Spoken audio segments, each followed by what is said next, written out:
Before I begin getting into CSMA/CD, I would like to make it very clear that it is Ethernet that does CSMA/CD, not the TCP/IP software module and not the Modbus software module within the various Modbus TCP/IP devices.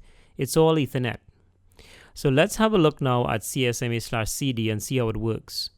So we have this Modbus TCP/IP network with 3 clients and 3 servers. Now let's say that client number 1 sends a query to server number 2. Server number 2 will then send back a response, most likely. And let's say that during the query response time, no other client or server was using the network. If that is so, all will be fine.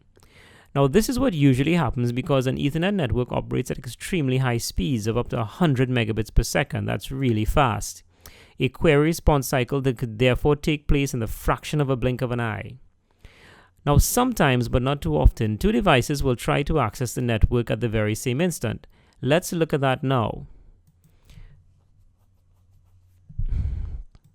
Suppose client number 1 and client number 2 try to send a query data stream at the exact same moment as shown in the diagram.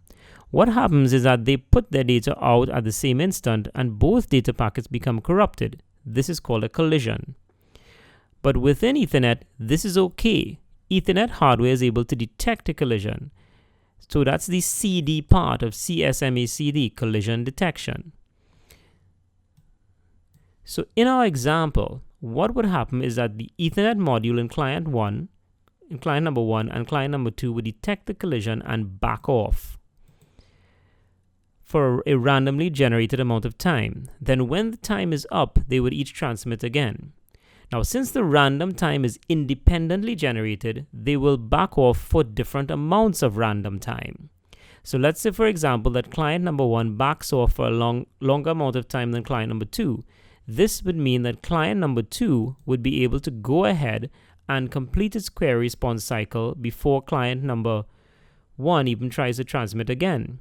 A little bit after, client number 1 would then execute its query response cycle and everyone will be happy essentially. So both client number 1 and client number 2 would have backed off for random times. Client number 2 then tries again, gets through. Client number 1 tries again, gets through. Everyone's happy. And that essentially is CSMA/CD. That's how Ethernet works. Now, I would like to put one thing into perspective. I mentioned that after a collision, the individual Ethernet modules would back off for random times. Please understand that these times are of the order of fractions of a millisecond. It's really fast. All of these actions happen very, very fast. Okay, so that's Ethernet and that's CSMA/CD.